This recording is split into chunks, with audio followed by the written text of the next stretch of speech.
if there's ever a time where we needed to pull together as believers of Christ and unite and try to strengthen and make the world a better place, it's now. Mm-hmm. And that sounds like he's preaching our message. There's one body, one church, one spirit, one hope. The realities of the faith, the realities that unify us are already there. Christ prayed for unity. What should we be praying for? I mean, it's the one prayer request of Jesus. Think about it. In the Bible, that we actually have a say in whether or not it comes to fruition or not. I think in what God has done in you guys in this podcast and the multitude of folks that you're reaching, the diversity, whatever God intended when you started this, He's able to bring it to completion. All right, everyone. Welcome back to the Whole Church Podcast. I am one of your co-hosts, Joshua Knoll. Here is your other co-host, TJ Tiberius Blackwell. Tiberius Warren Blackwell. Hello. I can't even get your fake name right. No, you can't. That's why you need TJ. And today we're here with very special guest, Andrew Croft of Open Doors Canada, who also, they do their own podcast that's, I'm embarrassed to say this. The name of it escapes me now. I got Open Door Canada stuck in my head. And now what's the name of the podcast that you do? Our podcast is called World Watch Weekly. World Watch Weekly. See, I knew that. All right, sorry.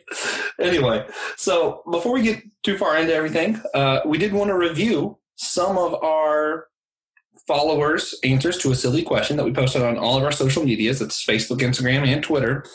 And the silly question was, what is your least favorite instrument? Here are some of the answers we got. Taryn, TJ's sister, said accordion. Austin Nance said French horn. Jacob Stone said trumpet. My mom, as I predicted, said the banjo, which is just wrong. Sorry, Mom. But Brandon Brissy said bagpipes. Well, actually, he posted a GIF of a squirrel playing bagpipe, so I assume that's what he meant. Niles Merritt said the woodwind recorder, except for when Dwight Schrute from The Office plays it. Then it's good.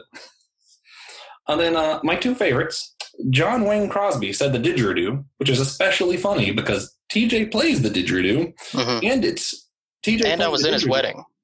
Yes. And TJ's didgeridoo is the sound that we use for our God Moment segment each episode. So that's fun. And my actual favorite, of course, is my wife's answer. Tiffany posted a GIF of Patrick asking if mayonnaise is an instrument, which is funny because she likes mayonnaise, so it's not a real answer for her, but I do dislike mayonnaise more than I dislike any instrument, so that could work for me. All right. That was some of our followers' answers to the silly question. If you want to participate, we'll post another one this Friday, so be looking for that. And now, Andrew, we like to do a segment for our new guest called the greeting card segment. It's kind of just like a mini segment, really, where I have 12 cards in my hand. I'm going to shuffle them up, and whatever lands on, we're just going to ask you to tell us that. So it could be your favorite book, the last thing you ate for dinner, whatever. Just something to help us get to know you a little bit. Sure, sounds good. Awesome. So I'm going to start shuffling now. You tell me when to stop. Now. All right. What is either your favorite or least favorite part of the week? Oh, my favorite or least favorite part of the week. You can pick one. Wow. That's, how can I go against Friday, 5 p.m., the week when work week is over, the weekend is coming. I thoroughly enjoy that. And while I love my work, there's always that thought of, I got to wake up tomorrow morning on Sunday night. And, so those would be my kind of my favorite, least favorite. Perfect. Thank you. Yeah. And the last part of our intro, we like to ask a silly question just to relieve any remaining tension. And today's silly question is, if you had to choose one, would you rather completely lose your sense of smell or your sense of taste? Well, first I would say sense of smell, but my understanding is that much of taste comes from smell. So would you not be losing both of them if you said loss of smell? But if I lost the smell, at least I wouldn't, have to deal with gross smells. And I like the taste of food. So I don't care if it means my taste is really little. I still want some taste. I'm going to say smell. Right. Yeah. So I lost my sense of smell for like 2 years, and sometimes it still kind of comes and goes. From my car accident, one of the brain surgeries kind of just damaged the nerve there. And one thing I learned that was just fun about this question is that, for the most part, my taste didn't change as much as I thought it would by not smelling right.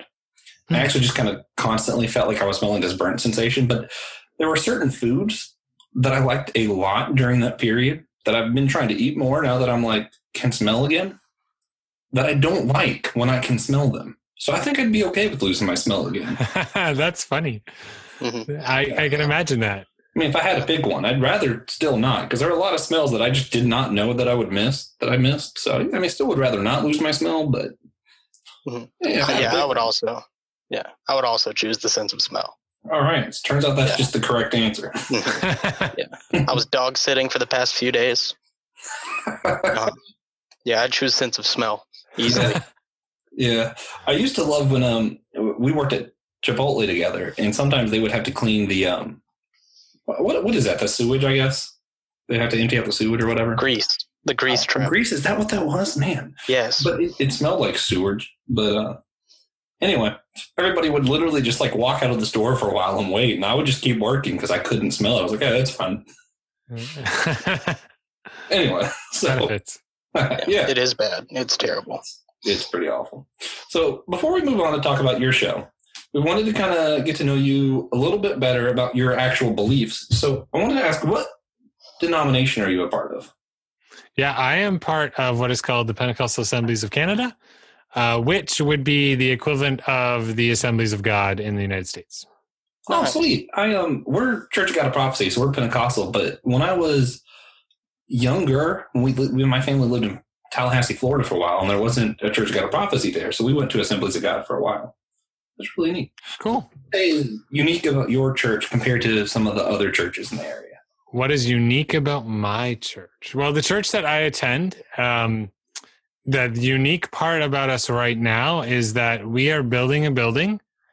We've been in this long process, and we had a small building within a condo complex of businesses that we used for years, like 20 plus years.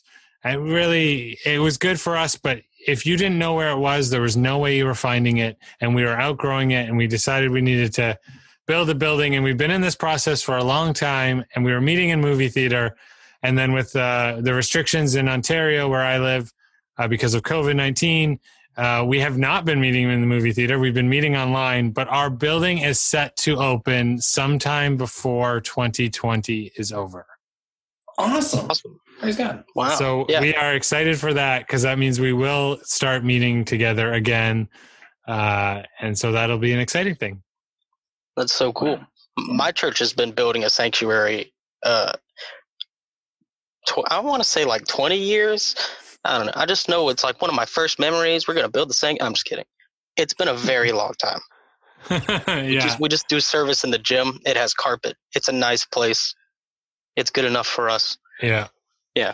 But we also do like to let our guests know, or our audience know, a little bit more about your denomination. So we do a little speed round here. Yeah, I've just got a few questions. Most of your answers probably be the same as ours. Yeah. Just got a few questions here. The only rules are answer them in a sentence. If you don't think you can answer them in a sentence, just say pass, and we'll just skip it. Okay. Hopefully I don't embarrass my Pentecostal Assemblies of Canada family. Hey, they'll forgive you. Right. All right. Do you believe in the Trinity? Yes. Are you more Calvinist or Arminian? Arminian. Do you believe in the continuation of the gifts of the Spirit, such as speaking in tongues? Absolutely. Yeah. Do you believe in continual sanctification? What is your definition of continual sanctification? Josh? Pass. Do you believe in a literal atom? Yes. how many of the 7 sacraments do you participate in? Communion, baptism.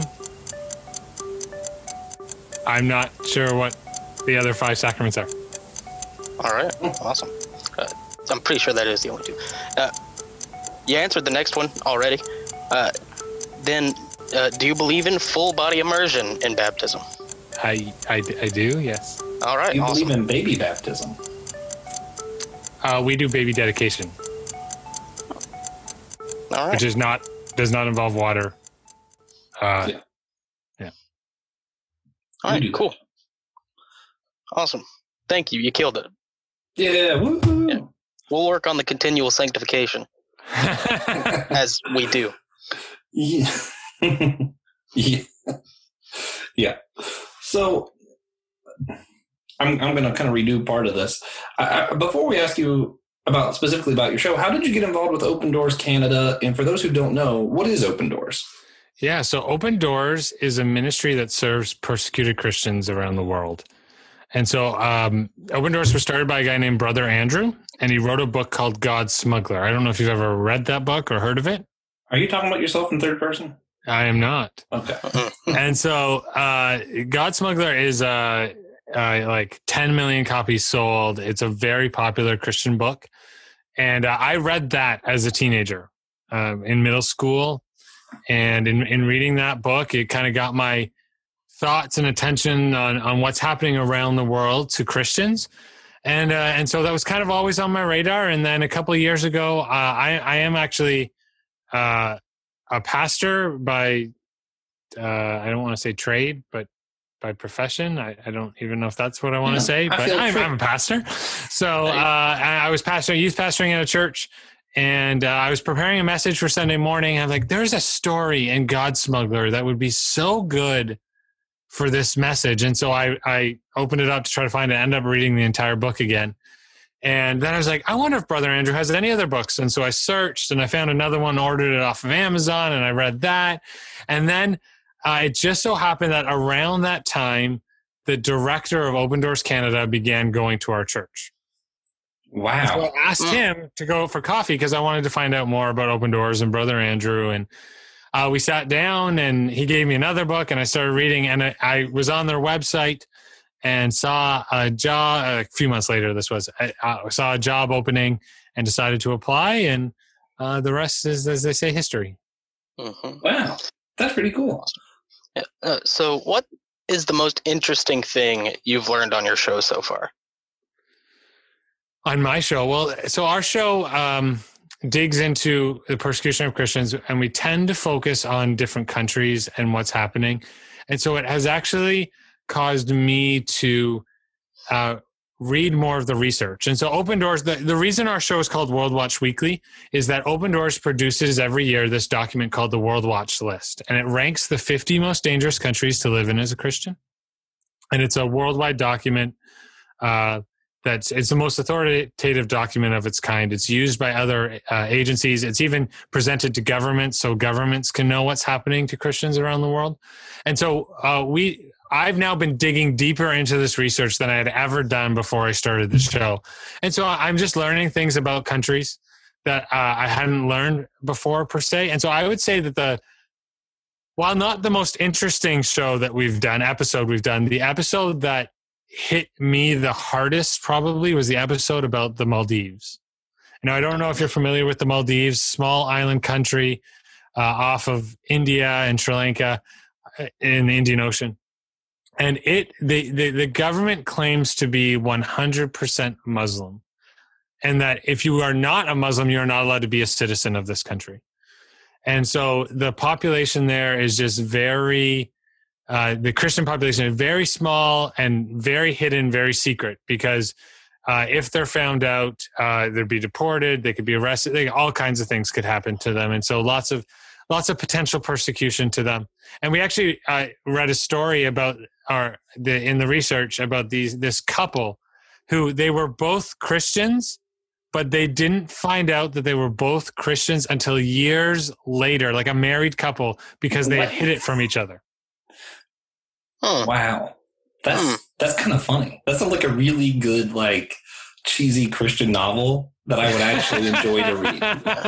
That's like the two secret agents think they've been found out, so they try not to let the other one know that they're agents.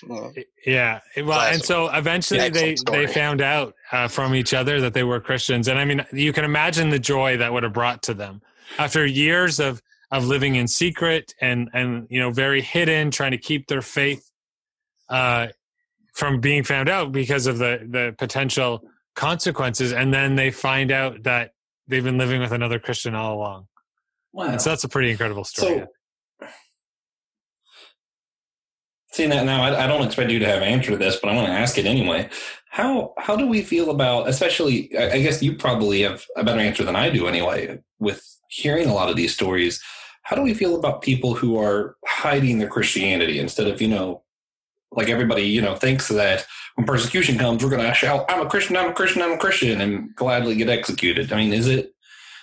Well, so I would say that that's an interesting question. I would say, we talk about keeping it secret when we talk about, a secret Christian or an underground Christian, but the reality is that they are waiting for God-given opportunities where they feel the Spirit leading them to share the gospel, that they cannot be abruptly open, because if they are, the light will be snuffed out. And so by following Jesus in the way that they're following Jesus, they're allowing light to be still present, salt and light to still be present in the country, and still evangelizing when possible. Awesome. Yeah, I always wondered about that because, they make it, you hear that question in, not children's church, but, Sunday school, whatever. People, like the pastor will like to ask people, like, well, if someone came in here with a gun right now and asked if you're a Christian, would you stand up and say, yeah? And I'm like, yeah, I don't know if that's what God would want every time. Fair enough. So we would get questions. You hear stories like that, and Christians. Many of these Christians, the fact that someone's holding the gun is because they found out that they are. So these Christians don't try to hide it necessarily. In fact, I have heard stories of Christians who have basically had that happen, and they go to pull the trigger and nothing happens to the gun. And then other times, the person's killed. And that to me is the hardest thing about the persecuted church, is that sometimes God miraculously rescues people and other times he doesn't. Do you have any good words for like people who are wondering why does God choose, protect some people and not others? Well, I know I'm asking hard questions. I'm sorry. Yeah, no. I would go to Isaiah 55. My ways are higher than your ways, and my thoughts are higher than your thoughts. And it doesn't say this in the Bible, but I think you can get this from Scripture, that God's timing is not our timing. And so I think it's an old example, but it comes from Iran. And it's of a man named Mehdi Dibaj, and he was a Christian in Iran. And one time he sits down for a meal with this man, and they begin to pray. And I can't remember which one of them prays, but they have their eyes closed and they pray. And whoever's praying, just for whatever reason, prays for a really long time. And in the process of them praying, the cat jumps up on the table and eats the food. And so when they finish praying, the cat is dead because the food was poisoned. And so God, in that moment, miraculously saved him. Yet Mehdi Dibaj was martyred for his faith a little while later. And so God's timing is not our timing. God's ways are not our ways. God's thoughts are not our thoughts. And sometimes that can feel like a cop-out answer, but other times it can bring a lot of comfort to know that we serve a God who knows what he is doing. And even when it doesn't seem like it to us, we can trust that. So we don't usually do this, and I'm going to be done chasing this rabbit hole after this, because I do want to ask how you started the podcast in the first place. But first, could I get, because what we're talking about reminded me of Hebrews 11. And I kind of wanted to read some of this and kind of get maybe your commentary on it with all the things you've heard of while doing your podcast. I feel like you might have interesting things to say about it. So Hebrews 11, starting in 35, says, women received back their dead by resurrection, but others were tortured, not accepting their release, so that they might obtain a better resurrection. And others experienced mockings and scourgings, yes, also chains and imprisonment. They were stoned, they were sawn in two, they were tempted, they were put to death with the sword. They went about in sheepskins and goatskins, being destitute, afflicted, ill-treated, men of whom the world was not worthy, wandering in deserts and mountains and caves and holes in the ground. So what is that? So to me, what it's saying, there were some people that women were able to see their loved ones come back to life right then, and God stopped the persecution. And then sometimes he didn't, so that they could have a better resurrection later. What does that mean? Well, I think of Philippians chapter 1, and Paul says, for me to live is Christ and to die is gain. Right? That in that moment, if they get their resurrected ones back, it's this amazing moment. And to live is Christ. But, for those who didn't get that resurrection, those who don't experience that miraculous provision and protection in that moment, to die is gain. They're with Christ in that moment, and their struggle is no longer an earthly one. In fact, their struggle is no more. But it's a very interesting that you bring up that example, because we look at Scripture and we see so many examples of persecution. And it's impossible to not see it. Well, I shouldn't say impossible, because there are those who would read the Bible and try to pretend it's not there. Yeah. But you can't literally read the Bible, actually read the Bible and miss persecution. It's just something that God promises will happen to believers. And, I love that part of Hebrews 11 too, because like you said, the Bible talks about a lot of people being persecuted. So earlier in that chapter, it's talking about all these different men of God who were persecuted that the Bible tells stories of. And then this last part, he's just like, oh, and also all of this happened to people. He just starts listing things. He's run out of time. Yeah, for sure. Yeah. Okay, so sorry about that whole rabbit hole, but what could you tell us about how you started this podcast? You told us some about how you got into Open Doors Canada, but how did you start World Watch Weekly? Absolutely. So we actually started in April of this year, 2020, because of COVID-19. And so all of a sudden, with the restrictions that were happening in Canada, churches were moving online and for a time at least. And all of a sudden, the meetings that we were going to hold, we had to cancel meetings because no longer were we going to be able to do them. And we're like, we have to keep people informed. We can't host meetings right now. Thankfully, we're speaking at churches again. But we thought we saw this need, and a podcast seemed like a really easy way to do that we could, weekly share with people the needs of the persecuted church and encourage people to pray for the persecuted church around the world. Wow. Yeah. It's really awesome too. Listening to the podcast, it reminds me of, I used to help, one of my best friends was a youth pastor, and I used to help him lead youth. And he would do this every week, where he would have a different country that he would highlight for the youth, talk about some of their needs, and pray before youth started. And that's sort of what your podcast reminds me of. It's not very long for those who want to listen to it, but it tells you about a persecuted people and gives you an opportunity to pray. In fact, you even pray in the podcast. Yes. So that's a great description of our podcast right there. Yeah, I should awesome. Write that one down. That's what we do. I give you permission to steal that from us, from Judge. He's the boss, so I can't do anything about it. Yeah. All right. So, do you think hearing about that persecution of believers worldwide could help us all be better united in the church? Absolutely. I feel like we talk a lot about, and it's important that we pray for our persecuted family. We talk about that. That's our main thing we talk about. We want people to be praying for them because they need our prayers. And the truth is, the number one thing they ask for is for our prayers. But often in North America or in the church in the West, I think our view is that, those persecuted Christians, they really need us. And that's true. They need our prayers and they need some of our resources. But I think the church in North America really needs them. We need their stories. We need their examples of faith. so that we can learn from them, so that we can be encouraged, so that we can grow in our faith.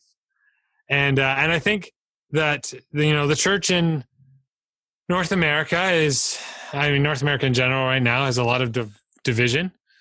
And I think that if we could see the examples of faith that our persecuted brothers and sisters show, and how they do it despite crazy circumstances, and we could learn so much from them. Hey everybody, I'm just going to take a quick break to let you guys know all the ways that you can help us keep this podcast going, your favorite Church Unity podcast. TJ, what's some of the ways that they can do that? Well, you could head on over to Twitter, Facebook, or Instagram and follow us on there. You can subscribe to us on every, podcast listening software that you have. And the ones you don't have, go ahead and download those. Follow us on there too. Thanks. Love you. You can support us on Patreon for as little as $1 a month. And, of course, leave us a review on Apple Podcasts. And you can join our newsletter by emailing us at thewholechurch@gmail.com. I think that's all the way. Oh, TJ, we also need their unconditional loyalty. Yes. Unconditional loyalty, respect, and admiration. Thank you. Yeah, you could leave all of that at our Patreon. And, of course, they wouldn't have to hear this break at all if they went over to patreon.com or the Whole Church Podcast. Let's get back to the show. Mm-hmm. So what do you think would be the best ways we could unite to help these persecuted Christians that, and of course, their inspiration, like you said, they're helping us just as much as we can help them, but how could we help them? Like, what ways could we all unite for the purpose of these persecuted peoples? Absolutely. So the number one thing, as I mentioned already, is prayer. I sometimes in North America, we talk about prayer in a, almost a flippant way, right? Like, oh yeah, I'll pray for you. And then do you ever pray for that person? Some of us don't. Right? It's just something we say. But the church, the persecuted church really believes in the power of prayer, and they understand the power of prayer. And so they ask us to pray because they know the difference that prayer can make. And so that's the number one way we can unite behind them, is to pray and know what's happening to them. The second way that I think we can help or unite is be informed. Don't let ignorance get in the way of being part of the family of God. Right? The Bible teaches us that we are one church, one family. That Jesus says that whoever does the will of my Father is my brother and my sister. Right? So these are our family members that are being persecuted. And so we can't be ignorant to what's happening to them. We need to know. And so we need to get on websites, reputable websites like Open Doors. And so opendoorsca.org is the Canadian website. OpenDoorsUSA.org is the American website. And find out what's happening. There's all kinds of stories. Follow on social media, and you can hear stories so that you know what's happening and know how you can pray. In fact, Open Doors USA actually has this amazing app. It's a prayer app, and it basically every day they give you a new prayer request for the persecuted church. And so something to check out. You can search, if you search Open Doors and prayer on the App Store or on the Play Store, you'd find it. But it's praying and getting informed so that you know what is happening to our brothers and sisters. And, of course, you can always financially support the work through Open Doors in the U.S. or Canada, or, if you have listeners outside of those places, we have bases all over the world that could help that. But, the thing I've been talking a lot about recently is one of the ways that we can unite with our persecuted family is by sharing our faith. Because if our persecuted brothers and sisters share their faith in the midst of severe persecution, and the reality is they do, I can tell you, I'll tell you some stories if you'd like. But they are sharing their faith. If they can share their faith at the risk of persecution, then we can share our faith in our freedom. And that if we share our faith in our freedom, we actually honor our brothers and sisters who are sharing their faith at the risk of persecution.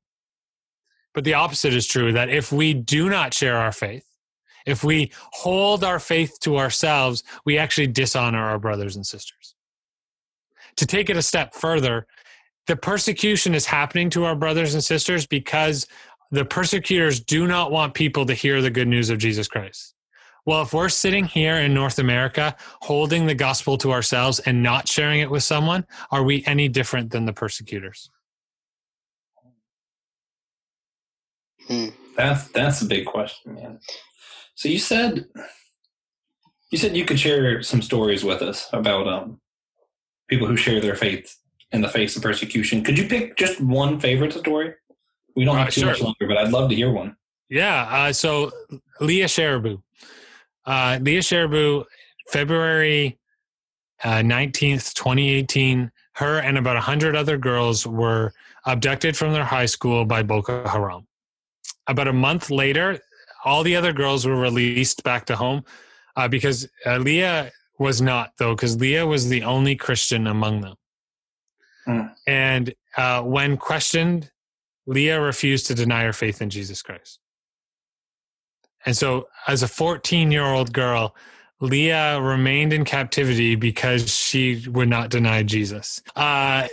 She sent a message home with her Muslim friends, and I'll paraphrase it, but she said this to her parents, God is showing himself mighty in my trying hour. When we were at home at the breakfast table, we talked about how God was close to those in pain, and I am experiencing that now. But I know that one day I will see you again, whether it's here on earth or in the bosom of our Father in heaven. And as a 14-year-old girl, by refusing to deny her faith, not only did she witness to Boko Haram, she witnessed to her 100 friends that were released and sent home. Wow. And she remains in captivity today. The last report came from January of this year that she was still alive, but Boko Haram has declared her a slave for life. And you can only, I don't even want to talk about what that would mean for her, but she's our sister who's in captivity because she shared her faith in Jesus Christ. Yeah. And that's really impactful. And I know I get on this rant a lot, but a lot of people, we like you said, we throw that flippantly. We throw well, I'll pray for you out there. But, I think we also do that with the whole brother-sister term, right? I mean, when you really think about what Jesus said, what he said, it was because his mother and brother and sisters were genuinely out looking for him and couldn't find him. And someone's like, hey, your family's looking for you. And he's like, who's my family? Except for these people right here. Mm-hmm. Like, Jesus meant that literally. Like, this is my family. And I know we just throw those terms out, but when you really think about it, Jesus took it that seriously for that. I mean, we should always take that with the utmost seriousness, that is our sister. Just the same as if I had a blood relative, I should feel the same way about it. Yeah. And that's, I don't know, it's hard to swallow, really. But thank you for sharing that.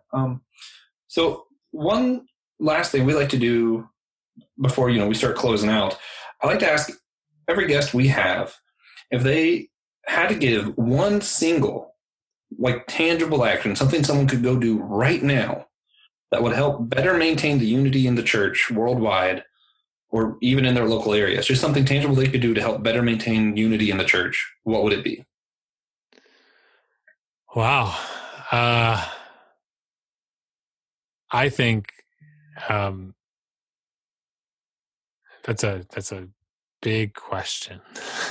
Yeah. I mean, one thing, I think legitimately praying for one another. And not, like we said, that Pat, oh yeah, I'll pray for you. But actually, when you pass a church in town where you live, and it's not your church, different denomination, are you willing to pray for that church? Do you pray that God shows up at that church? Do you pray that the revival would break out in that church? because this isn't a competition. Amen. Right? Like, I get that there will be some theological differences, but if that church holds to the same, core theological principles as you or I do, should we not be praying and hoping for the best for that church? And so I would just say, like, legitimately pray for one another, pray for other churches. Wow. There's my answer to that question. That's real practical too. The whole, just next time you drive by a church, pray for it. I mean, it's especially interesting for me because there's a AME Zion church right here on the corner of where my house is at. So I'd have to pray for them every day, man, which sounds great to me. That's a good challenge. Mm-hmm. What do you think would happen in the church if we all started praying for these other churches that we saw?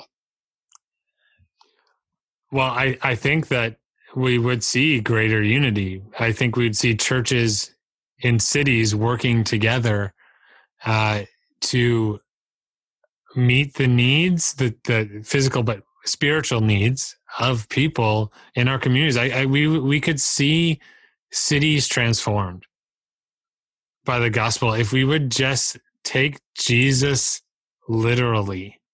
He prays in John, right? He prays, I pray that they would be one as we are one. But I mean, let's be realistic. The church has not been good at that for a long, long time. That's sad truth. That would be awesome. So, everyone start doing that immediately, please. That would be ideal. I mean, that's sort of the point of the podcast. Right? Mm-hmm. Thank you for giving us your time today. We're going to get into the outro, and then we'll let you go. Well, thank you very much for having me. All right. So we like to start our outro with our God Moment segment. We each share something that God has done for us recently, whether it be a blessing or a challenge or something in between. And I always like to make Josh go first. Yeah. It gives me time to flounder around and find my God Moment segment. So my God Moment is just going to be, what's fun is we're recording a few episodes within just next week or 2 weeks span, because I just got back from that week-long vacation I took, or, camping trip I took to Cumberland Island. We mentioned that a few episodes back. And, so this is the first episode recorded since then. It won't be published in that order, so that might be confusing for those listening, but they'll be okay. I had a bunch of really cool opportunities. Y'all get to hear a bunch of them, but one that I really enjoyed. It was me and my wife, TJ here, and our friend Austin, which, just to give some background for everybody, at one point, I was TJ's camp counselor. A lot of the time, I just kind of was support staff and watched him as a kid, because I was still pretty young too, so I wasn't old enough to be cabin leader for 1 year, I think. But, I kind of got to see TJ as a kid a lot in a ministry kind of aspect. Our friend Austin, ever since he was in 6th grade, I saw him in youth. He's 18 years old now. And it was really cool to watch those two guys come here. TJ was willing to drive, I think it was an extra 2 hours to help Austin be able to go, because it was so important to Austin to go, because he just loved going. And Austin, who, because I've watched him grow, it's a big deal to me that he was so willing to contribute money towards TJ or me or whoever for gas, and wanted to not only come and be a part, but also wanted to be responsible for himself. And it was just really cool to kind of see what God has done. And this is going to be me sounding a lot older than I am, but what God has done in these two young men, and just kind of, just really appreciating what great men they have become, and that I got to see part of them growing into that. So it was pretty cool. Mm-hmm. I also was Austin's cabin leader last year. Oh, I'm a grandpa cabin leader. Praise God. Yeah. But for my God Moment segment, I was recently able to help some good friends go on a much needed vacation. They had, I live near North Greenville University, so I have a lot of friends over there. And I have 2 friends who are married, live on campus. and they have a dog. He's an inside dog, and he's a German Shepherd Husky mix. That sounds like a beautiful dog. So he's not an inside dog, but he lives inside.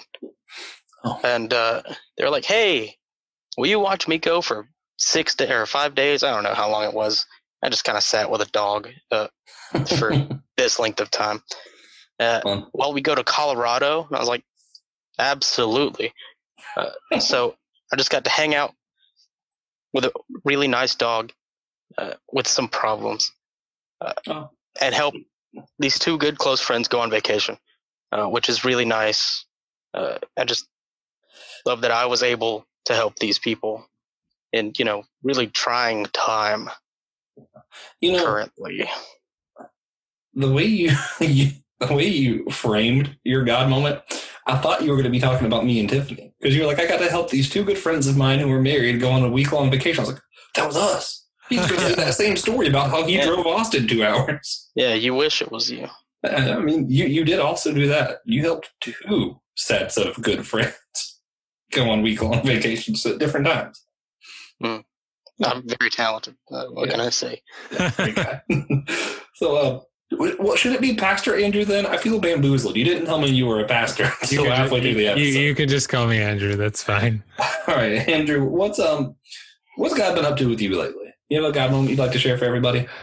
I have been working through the book of Jonah with actually a friend who's a missionary, and just digging deeper, doing some inductive Bible study, and it's just kind of made me realize how much of as an individual, and I think every one of us could say this, is that when you look into Jonah, that you can see yourself in the story, because you could see yourself. I mean, I know it's a very different story than what we would experience, but you can see yourself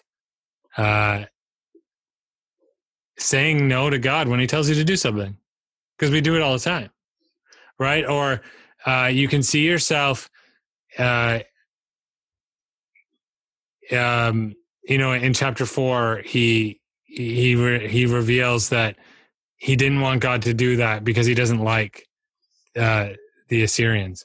And so you can see yourself having prejudices, because the reality is we have prejudices that we may or may not be aware of, that we're all trying to work on. And so it's just been kind of a cool moment to just see that in scripture and be challenged by it. And, in doing an inductive Bible study, one of the things you come out with is, well, what do I need to do differently? And so I've been challenged myself a bit in some of the things that I need to do around here. And if I'm honest, I haven't been following through, but I need to follow through. So for the sake of my own family and for the sake of me following Jesus to the best of my ability. Wow. Yeah. Jonah's an extremely relevant book in these times. Yeah. Awesome. All right. So some future guests for the podcast. We've got Carolyn Harries of the A Cup Full of Hope podcast. Pastor Alan Rhodes, been saying his name for a long time. We had to reschedule. He is coming. Nick Moore of the Grace in Full podcast. And, of course, at the end of the season, we are going to have Francis Chan. Mm-hmm. He doesn't know it yet, though, does he? He does not know it yet. Man. But he will be on our season finale. Oh, that's great news. Yeah. All right. So thank you guys so much for your time. Thank you, Andrew, for so much of your time. And if you want to hear Andrew Croft summarize this episode in 10 seconds or less, surprise, Andrew, head on over to Patreon. Slide us a couple dollars, and we'll get that to you immediately.